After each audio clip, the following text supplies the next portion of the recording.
샬롬, 이 목사입니다. 모두 평안한 일주일 보내셨는지요? 오늘은 휴일입니다. 잘 쉬시면서 육신적으로나 영적으로 회복되는 날이 되기를 축복합니다. 날씨가 많이 쌀쌀해졌습니다. 환절기인데 감기 조심하시고 코로나부터도 안전한 하루가 되기를 축복합니다. 지난 시간에 이어서 계속해서 갈라디아서 말씀을 보겠습니다. 오늘은 2장 1절부터 10절까지의 말씀을 중심으로 함께 은혜를 나누겠습니다. 제가 4절, 5절, 8절 말씀을 읽겠습니다. 몰래 들어온 거짓 신도들 때문에 할례를 강요받는 일이 있었던 것입니다.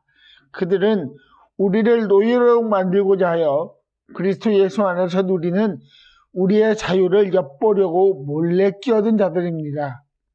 우리는 그들에게 잠시도 굴복하지 않았습니다. 그것은 복음의 진리가 언제나 여러분과 함께 있게 하려고 한 것입니다. 그들은 베드로에게는 할례받은 사람에게 복음을 전하게 하시려고 사도직을 주신 분이 나에게는 할례받지 않은 사람에게 복음을 전하게 하시려고 사도직을 주셨다는 것을 깨달았습니다. 아멘. 갈라디아서 2장 말씀을 이해하려면 같이 병행해서 보아야 할 말씀이 있습니다. 사도행전 15장입니다. 사도행전 15장은 예루살렘 회의에 대한 기록입니다. 예수님의 성천 후 예수님께서 말씀하신 성령 강림 이후에 복음이 예루살렘을 넘어서 점차로 많은 지역으로 알려지게 되었습니다. 예루살렘을 중심으로 복음을 이해한 사람들은 유대인들이었습니다. 유대인들에게 전해진 복음의 핵심은 당신들이 기대하는 바로 그 구원자가 예수님이라는 것입니다. 그런데 유대인들 중에 이 복음을 오해하는 자들이 생겼습니다. 할례를 받는 것이 구원의 조건이라고 주장한 것입니다. 마침 바나바와 바울은 안디옥 교회를 섬기고 있었는데 이 교회 역시 구원과 할례의 문제로 혼란이 있었습니다. 이 안디옥 교회에 유대에서 내려온 사람들이 할례가 구원의 조건이라는 것을 주장합니다. 이렇게 주장하면서 말하는 것이 모세의 관례대로입니다. 유대인들이 가장 소중히 여기는 율법과 예수님의 구원을 같은 위치에 두고 있는 것입니다. 이는 예수님의 구원을 전적으로 부정하는 것입니다. 이 문제로 교회 안에 많은 논쟁이 일어나니 안디옥 교회는 이 문제를 가지고 예루살렘 교회에 가서 물어보려고 합니다. 안디옥 교회는 바울과 바나바를 세워서 예루살렘으로 보냅니다. 그들이 예루살렘 교회 사람들을 만났을 때 하나님께서 행하시는 일들을 보고하고 할례의 문제를 제기하였습니다. 안디옥 교회와 마찬가지로 예루살렘 교회 신도 중에도 할례의 중요성을 과도하게 생각하는 사람들이 있었습니다. 사도행전 15장 5절은 다음과 같이 기록합니다.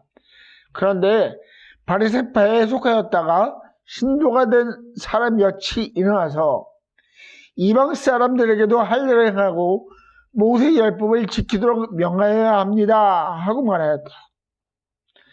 이 문제로 예루살렘 교회도 많은 논쟁을 합니다. 이 많은 논쟁 후에 베드로가 이 문제를 정리합니다. 그는 구원은 오직 예수님의 은혜로만 가능하다고 선언합니다. 구원에 다른 조건은 없다라고 정리합니다. 그리고 예루살렘에 거주하던 예수님의 제자들과 사도들은 두 가지 결정을 하는데, 하나는 조금 전에 말씀드린 구원의 조건에 관한 문제이고, 다른 하나는 우상 숭배를 금지한다는 것이었습니다. 이러한 예루살렘 교회의 두 가지 결정 후에 유대 지방의 많은 교회들에게 이러한 소식들이 전해졌습니다. 다시 갈라디아서 2장으로 돌아와서 4절을 함께 보겠습니다. 몰래 들어온 거짓 신도들 때문에 할례를 강요받는 일이 있었던 것입니다. 그들은 우리를 노예로 만들고자 하여 그리스도 예수 안에서 누리는 우리의 자유를 얕보려고 몰래 끼어든 자들입니다. 아멘. 갈라디아 지방의 여러 교회들 안에도 할례를 받아야 구원을 얻는다고 주장하는 자들이 있었고 또 그것을 강요했습니다. 사도 바울은 이러한 시도를 노예를 만들고자 하는 것이라고 말합니다. 노예는 결박당한 상태에 있는 자를 말합니다. 옴짝달싹하지 못합니다. 움직이지 못하니 자유도 누리지 못합니다. 사탄이 우리에게 원하는 것입니다. 사탄은 모든 사람이 하나님의 은혜를 알지 못하고 일평생 종노릇 하는 것을 원합니다. 죄에 대한 종노릇입니다. 그리하여 아무리 수고하여도 열매를 맺을 수 없게 합니다. 설사 열매가 있다 하더라도 그것은 안개처럼 곧 사라집니다. 자신이 쌓아왔던 그 열매가 안개처럼 사라지는 것을 보면 사람은 또다시 허망한 것에 노력을 합니다. 그리고 또 실망합니다. 죽을 때까지 이런 일이 반복됩니다. 이렇게 되면 사람들은 마지못해 인생을 삽니다. 인생의 목적이 없습니다. 어디로 가야 할지 몰라서 방황하고 남들도 그렇게 산다라고 생각합니다. 그런데 이러한 인생의 마지막에 주목해야 하는데 이러한 열매 없는 삶을 사는 사람들은 노예들은 죽음 앞에서 두려워합니다. 자신이 없기 때문입니다. 인생의 수많은 난관들을 헤쳐왔지만 죽음 앞에서는 아무것도 할 수 없다는 것을 알기 때문에 그리고 이 노예 삶으로 자신이 얼마나 비참한 삶을 살았다는 것을 깨닫게 되는 것입니다. 이러한 비극적인 삶은 사탄의 전략인데 그 이유는 구원을 알지 못하게 하려는 것입니다. 하나님께서 예비하신 구원과 사랑과 용서와 은혜를 알지 못하게 하려는 것입니다. 예수님께서 십자가에 달리셔서 피 흘리심으로 모든 사람의 죄가 용서받았다는 사실을 깨닫지 못하게 하려는 것입니다. 그러나 이러한 사탄의 전략은 실패하게 됩니다. 그 이유는 노예는 자유를 원하기 때문입니다. 노예 문제를 다룬 많은 영화의 중요한 단어가 바로 자유입니다. 자유로워지고 싶다는 것입니다. 그리고 사도 바울은 이러한 자유가 있다고 말합니다. 4절 말씀에서 사도 바울은 그리스도 예수 안에서 누리는 우리의 자유라는 표현을 합니다. 노예가 원하는 것이 진정한 자유인데 그 진정한 자유는 오직 그리스도 안에, 예수 안에, 예수를 통하여만 가능하다고 말하고 있습니다. 그렇다면 왜 꼭 그리스도 예수 아닐까요? 그것은 예수님께서 오셔서 이 땅에서 하신 일로 증거되고 증명됩니다. 예수님께서는 십자가에 달리셨습니다. 죄가 없으신 분께서 십자가에서 달리셔서 피를 흘리셨습니다. 십자가에서 흘리신 예수님의 피로 비로소 모든 노예가 원하는 자유를 얻게 되었습니다. 에베소서 1장 7절은 다음과 같이 말합니다. 우리는 이 아들 안에서 하나님의 풍성한 은혜를 따라 그의 피로 구속, 곧 죄 용서를 받게 되었습니다. 죄와 자유는 공존할 수 없습니다. 그들은 서로 상극입니다. 자유를 얻으려면 죄에서 떠나야 합니다. 완전히 떠나야 합니다. 그리고 다시 돌아가지 말아야 합니다. 그런데 사람은 죄에서 완전히 떠나지 못합니다. 죄의 모습을 가지고 있기 때문입니다. 스스로 아무리 노력해도 죄에서 떠날 수 없습니다. 어느 정도의 노력은 가능해 보이겠지만 완전히 죄에서 빠져나온다는 것은 불가능합니다. 그래서 예수님께서 그 짐을 대신 지셨습니다. 그분은 죄가 없으신 분이기에 죄의 대가를 치르지 않으셔도 되는 분이지만 노예로 사는 사람들을 불쌍히 여기사 하나님의 계획 안에서 십자가를 지셨습니다. 그리고 그 피를 믿는 모든 사람들에게 영원한 선물을 주셨습니다. 그 선물은 바로 죄의 용서입니다. 노예에서 자유인이 되었다고 선포할 수 있고 기뻐할 수 있게 된 것입니다. 죄의 용서로 인하여 하나님을 알게 되었고 영원한 생명에 대한 약속도 알게 되었습니다. 사도 바울은 이 감격을 2절에서 내가 달리고 있는 일이라고 표현합니다. 다마색으로 가는 도중에 극적으로 만난 예수님을 향하여 그리고 그분의 은혜와 용서하심으로 인하여 그가 달리고 있다고 말합니다. 그는 하나님을 향해 달리고 있습니다. 그는 복음이 얼마나 소중한지를 알기에 그 복음을 이방인들에게 전하기 위해 달리고 있습니다. 수많은 성교의 발걸음과 교회를 세우고 상한 마음을 붙잡고 사랑으로 쓴 그의 편지들은 그가 달리고 있다는 증거입니다. 그는 달리면서 한 가지 한 것이 있는데 5절에 그의 고백이 나옵니다. 우리는 그들에게 잠시도 굴복하지 않았습니다.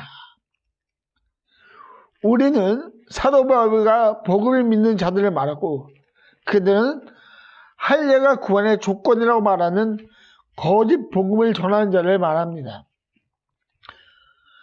사도 바울은 굴복하지 않았다라고 합니다. 굴복하다라는 말은 예속시키다, 복종시키다라는 의미를 가지고 있습니다. 많은 자들이 거짓 복음으로 사람들을 미혹합니다. 그들은 예수님을 통한 복음을 자신의 발 아래에 굴복시키려고 합니다. 그리하여 결국에는 새로운 구원의 방법이 있다고 소개합니다. 그러나 예수님 이외의 복음은 없습니다. 할례로도 어떠한 행동을 통해서도 새로운 방법은 없습니다. 그 이유는 바로 예수님께서 모든 율법을 완성하시기 위해 이 땅에 오셨고 그 방법으로 십자가에 달리시고 흘리신 보혈로 죄 용서를 받았기 때문입니다. 하나님은 예수님을 통하여 우리에게 자유를 주셨습니다. 초대교회 시절에도 지금 이 시절에도 예수님이 아닌 다른 구원의 방법이 있다고 주장하는 사람들이 많습니다. 그러나 사도 바울의 고백처럼 굴복하지 마십시오.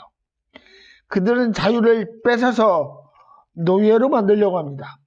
그러나 하나님의 주시는 복음은 자유를 위한 것이고 그것은 오직 예수님을 통한 방법 말고는 없다는 것을 아시기 바랍니다. 하나님께서 죄의 종인 자들을 자유인으로 바꾸셨습니다. 예수님을 통해서입니다.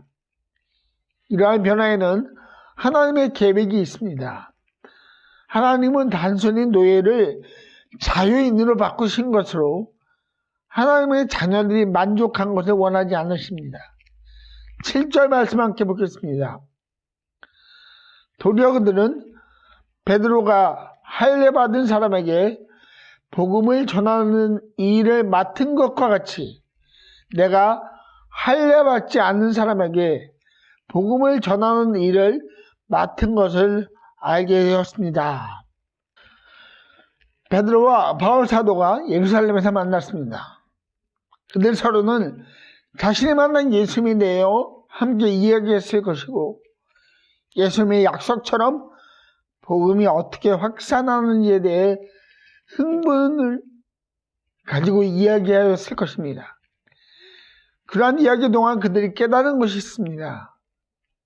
그들의 소명을 깨달았습니다. 베드로는 자신이 유대인들에게 복음을 전하기 위해 소명을 받았다는 것을 깨닫게 됩니다. 사도 바울은 이방인들에게 복음을 전하기 위해 세워졌다는 사실을 알게 됩니다. 이와 같이 하나님께서 죄인을 자유인으로 부르시고 나서 각 사람에게 소명과 비전을 주십니다. 베드로와 바울에게 주어진 소명과 비전과 같이 하나님께서 그분의 자녀들에게 주시는 비전과 소명이 있습니다.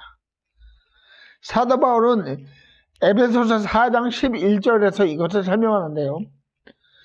그분이 어떤 사람은 사도로, 어떤 사람은 예언자로, 어떤 사람은 복음 전도자로, 또 어떤 사람은 목사와 교사로 삼으셨습니다.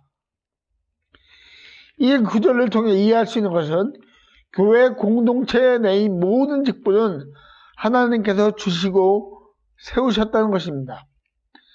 각 사람에게 주신 은사를 통해 하나님께서 부르시고 세우십니다. 이러한 세우심, 비전, 소명의 목적을 12절에서 말하는데요. 그것은 성도들을 준비시켜서 봉사의 일을 하게 하고 그리스도의 몸을 세우게 하려는 것입니다. 아멘. 준비시킨다라는 단어는 완전하게 하다라는 단어로부터 시작합니다. 이 세상 가운데 완전한 것은 하나님 한 분밖에 없습니다. 그렇게 준비시키다라는 말은 하나님을 향한 마음과 행동을 말합니다. 세우게 한다라는 단어 역시 건축하다라는 단어에서 출발하는데 이는 곧 교회 공동체의 역할에 대해 말합니다. 각 지체가 협력하여 선을 이루라는 것입니다. 이를 로마서 8장 28절 말씀은 다음과 같이 설명합니다. 하나님을 사랑하는 사람들, 곧 하나님의 뜻대로 부르심을 받은 사람들에게는 모든 일이 서로 협력해서 선을 이룬다는 것을 우리는 압니다. 하나님께서 각 사람을 부르셨습니다. 그리고 하나님께서 허락하신 은사와 하나님의 계획 안에서 비전과 소명을 주셨습니다. 하나님께서 각 개인에게 주신 비전과 소명을 확인하시기 바랍니다. 가정과 직장과 여러 관계 가운데에서 또한 교회 공동체 생활 가운데 하나님께서 부르신 목적을 확인하십시오. 그 비전과 소명을 위해 순종하는 마음을 달라고 기도하시고 각 개인의 은사로 협력하여 선을 이루어 하나님의 이름을 드러내는 일에 사용해 달라고 기도하십시오. 우리가 자유인이라는 것을 기억하십시오. 예수님께서 주신 이 자유를 부정하거나 왜곡하는 자들이 많다는 것도 기억하시고 그 거짓에 굴복하지 않도록 늘 예수님과 친밀한 관계 안에 계십시오. 그리고 하나님께서 주신 비전과 소명을 인식하고 순종함으로 한 걸음 한 걸음 나아가는 미랄교회 성도님들이 되기를 예수님의 이름으로 축복합니다. 기도하겠습니다. 아버지 하나님 감사합니다. 저희에게 자유를 주셔서 감사합니다. 저희에게 자유를 주시기 위해 예수님께서 십자가에 못 박혀 죽으신 것으로 인하여 감사드립니다. 주님, 저희들을 부르신 자유인으로 부르신 그 이유가 주님의 소명과 비전을 온전히 깨닫고 그 비전과 소명에 순종하며 이루며 완전하게 하며 협력하며 살아가게 하신 것을 오늘 말씀을 통해 배웠습니다. 하나님께서 부르신 대로 은사대로 은혜대로 하나님의 능력을 통하여 주님의 뜻을 우리를 통하여 이루어 주십시오. 감사합니다. 예수님의 이름으로 기도하였습니다. 아멘.